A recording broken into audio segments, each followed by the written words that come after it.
तो क्या हाल चाल दोस्तों। तो फाइनली आईपीएल स्टार्ट हो चुका है, उसके साथ टेक का सिलसिला भी। और आईपीएल को आप टेक के बिना इमेजिन भी नहीं कर सकते, बिकॉज बॉल की मूवमेंट से लेके अल्ट्राएज तक, थर्मल कैमरा से लेके वीआर के रियल टाइम इंप्लीमेंट तक हर जगह टेक घुस चुका है। और पहले के जमाने में होता था एम्पायर गब्बर, लेकिन अभी के जमाने में टेक ही असली गब्बर है।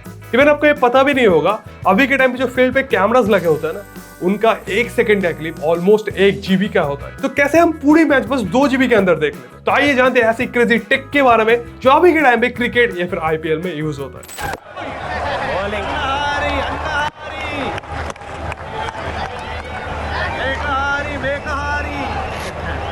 तो क्रिकेट खेलने के लिए मेनली 2 चीजें चाहिए ना, बैट और बॉल। विकेट तो हम चेयर और ईंट को भी बना लेते हैं। तो अभी के टाइम पे आईपीएल में जो बॉल यूज होता है वो नॉर्मल बॉल नहीं होता।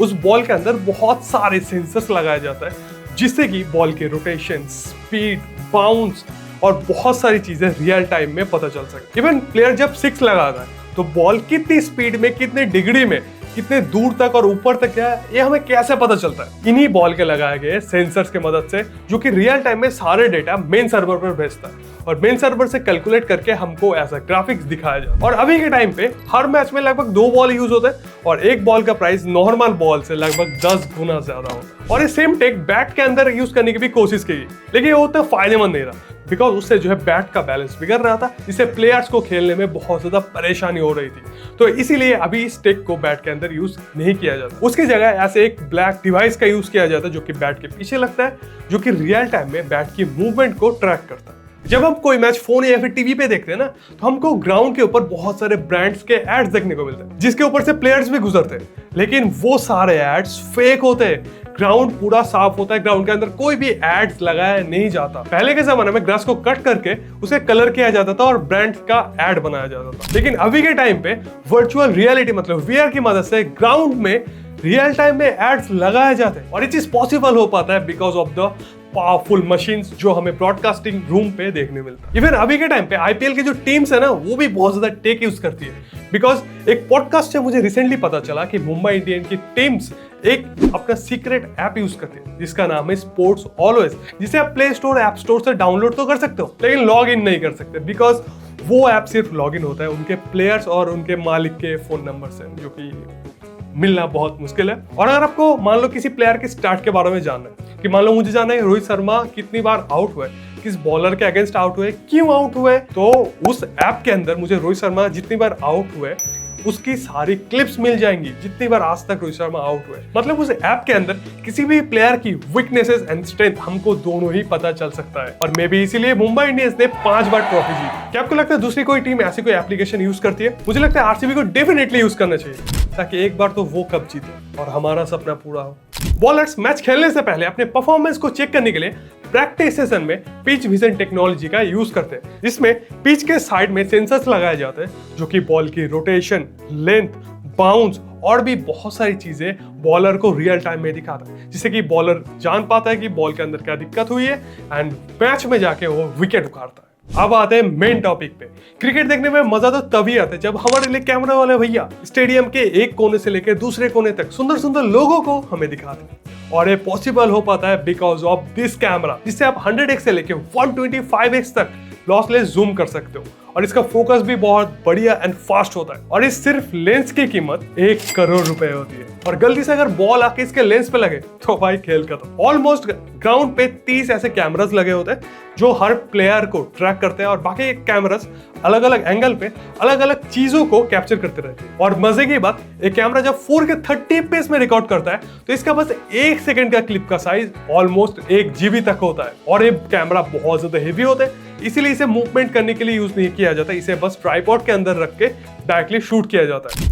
बट मूवमेंट वाले शॉट के लिए यूज किया जाता है ऐसे चलते फिरते कैमरास को, जिसे हम बगी कैम बोलते हैं। और ये मोस्टली बाउंड्री के अराउंड ही घूमता है, लेकिन मैच के स्टार्ट में, मैच के एंड में और कभी कभी तो मैच के बीच में ही ये जो है ग्राउंड के अंदर घुस जाता है। इसके अंदर एक हाई ग्रेड प्रोफेशनल कैमरा लगा होता है और इसका speed approx 50 to 60 kilometre per hour तक होता है, जिससे कि बहुत जल्दी एक कैमरा एक जगह से दूसरी जगह तक जा सकता है और फुटेज शेक न करे, इसीलिए इसके कैमरे के ऊपर एक गिम्बल लगाया जाता है ताकि स्मूथ फुटेज मिल सके। बट एक कैमरा अपने ऑपरेटर को फुटेज कैसे भेजता है? इसके सर के ऊपर एक एंटेना लगा होता है और ग्राउंड के बाउंड्री में एक रिसीवर लगा होता है जो कि डायरेक्टली फुटेज को रिसीव करता है और रियल टाइम में ऑपरेटर को रियल क्वालिटी या फिर रॉ क्वालिटी में फुटेज मिल पाती है। इवन इसके अंदर एक एक्सटेंडेड विंग भी होता है, मतलब अगर आपको टॉप व्यू एंगल शॉट चाहिए तो इसका जो टॉप हेड है ऑटोमेटिकली एक्सटेंड होता है ताकि आपको टॉप व्यू एंगल शॉट मिल पाए। और इसकी कीमत 1.5 से लेकर 2 करोड़ तक होती है। पहले के टाइम में गिल्ली जब तक विकेट से ना गिरे ना तब तक नॉट आउट होता था।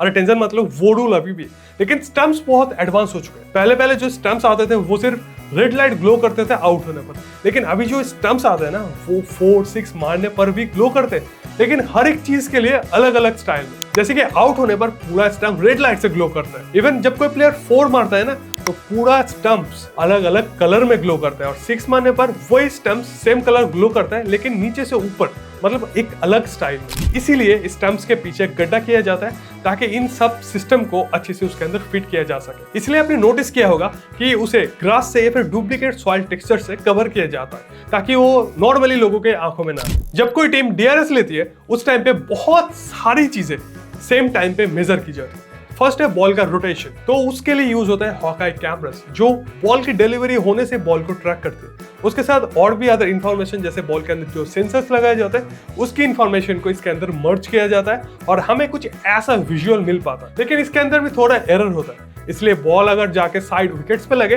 तो डायरेक्टली एम्पायर्स कॉल होता है। आपने देखा होगा डीआरएस में अल्ट्राइज लेने से पहले हमें स्लो मोशन में वीडियो क्लिप या फिर वीडियो फुटेज दिखाई जाती है। इसके लिए इस्तेमाल होता है स्पेशल स्लो मोशन कैमरास जो कि 4K में 300 FPS पे रिकॉर्ड करता है। फील्ड में टोटल 7 कैमरास अलग अलग एंगल पे लगे हुए होते हैं जो कि रियल टाइम में हर एक चीज ट्रैक करते हैं। लेकिन अगर स्लो मोशन क्लिप्स भी हमें कुछ पता ना चले तब आता है मेन अल्ट्राइज टेक्नोलॉजी। इसके लिए माइक यूज होता है और इस स्टंप्स के पीछे लगाया जाता है, और ये माइक एक सेट फ्रीक्वेंसी पे काम करता है और जब हमको इसका डेटा चाहिए तब हमें इसके ऊपर बस एक फिल्टर लगाना होता है जिससे कि स्टेडियम का सारा नॉइज रिमूव हो जाता है और हमें उस टाइम पे एग्जैक्ट डेटा मिल पाता है। और इस माइक की कीमत 20 से 25 लाख रुपए होती है। इसके अलावा और एक माइक लगाया जाता है जो कि सारी चीजें रिकॉर्ड करता है और इसके बदले हमें रोहित भाई की पैर वाली बातें सुनने में मिलती है। अरे वीरू हाइपर दिया क्या पहला बॉल लेता हूं तीन है। हां ले ले क्या पता इंटरनेट है नीचे कोई भी डाउन में घूमेगा नहीं सकता। भाई जब कोई प्लेयर 6 लगाता है ना तब वो एक मूवमेंट होता है और उसे आप कोई नॉर्मल कैमरा से कैप्चर ही नहीं कर सकते। उसके लिए इस्तेमाल होता है स्पेशल लटकने वाला कैमरा जिसे हम स्पाइडर कैम बोलते हैं, जो कि तारों की मदद से लटका हुआ होता है और एक कैमरा ग्राउंड में कभी भी कहीं भी जा सकता है। इवन ऊपर नीचे भी मूवमेंट कर सकता है और मूवमेंट करने पे फुटेज ना शेक हो इसीलिए इसके ऊपर भी गिम्बल लगाया जाता है। बट गलती से कभी 6 मारने पर अगर बॉल जाके स्पाइडर कैम में लगे तो भाई प्लेयर को 6 नहीं मिलता, उस बॉल को as a dead ball count किया जाता है और ऐसा बहुत बार हो चुका है ऑलरेडी। इसके अलावा और भी कैमरास ग्राउंड में यूज किया जाता है जैसे कि इंफ्रारेड कैमरास, एम्पायर के टोपी में कैमरा लगाया जाता है और अभी तो स्टंप्स के बीच में भी कैमरा लगाया जाता है और ये सारे कैमरास ना 4K में रिकॉर्ड करते हैं ताकि जब आपको फुटेज दिखाया जाए आपको sharp and crisp picture quality मिले। और इन सारे कैमरास के क्लिप्स को या फिर फुटेज को कंट्रोल किया जाता है ब्रॉडकास्टिंग रूम में जहाँ 100 से भी ज्यादा लोग होते ताकि हर काम स्मूथली हो सके। और उसके अंदर बहुत हाई एंडेड पीसीज और पावरफुल मशीन्स का यूज किया जाता है और उसके अंदर बहुत सारे मॉनिटर्स लगे हुए होते हैं ताकि हर फुटेज हर क्लिप उनको पहले से दिख सके। ऑलमोस्ट आप बोल सकते हैं छोटा मोटा सुपर कंप्यूटर ही होता है ब्रॉडकास्ट रूम, बिकॉज इतने सारे कैमरास का रियल टाइम फुटेज में एनालाइज करके ग्राफिक्स में दिखाया जाता है और भी बहुत सारी चीजें किया जाता है डायरेक्टली ब्रॉडकास्ट रूम से। और मे भी आप सुन के शॉक होंगे कि आईपीएल के एक मैच का टोटल फुटेज साइज जो सिर्फ 30 कैमरास लगे हुए होता है ना फील्ड के अंदर, सिर्फ उनका ही साइज 800 से लेके 900 TB तक होता है। और अगर आप एक 50 ओवर या फिर वनडे का मैच देख रहे हो तो उसका टोटल क्लिप साइज या फिर फुटेज साइज होता है 2000 से लेके 3000 TB तक। लेकिन हमें जो फुटेज देखने को मिलता है ना वो नॉर्मल फुटेज नहीं होता, वो फुल्ली कंप्रेस्ड फुटेज होता है। वो कैसे काम करता है मैं आपको बताता हूँ। जैसे कि मान लो मेरे पास अपना एक फोटो है, ठीक है, इसका अगर मैं साइज दिखाऊं आपको 12.30 MB, ठीक है। इसका अगर मैं एक स्क्रीनशॉट लूं, ले लिया, अब इसका हम साइज देखेंगे।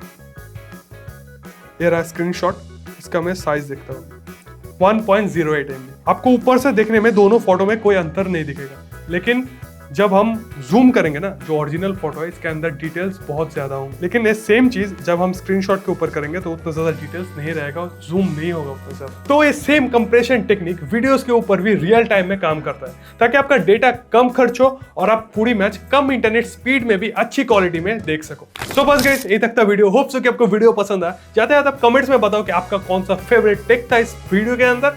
बाकी हम मिलेंगे किसी और एक नया वीडियो में किसी क्वालिटी कंटेंट के साथ, तब तक के लिए सलाम।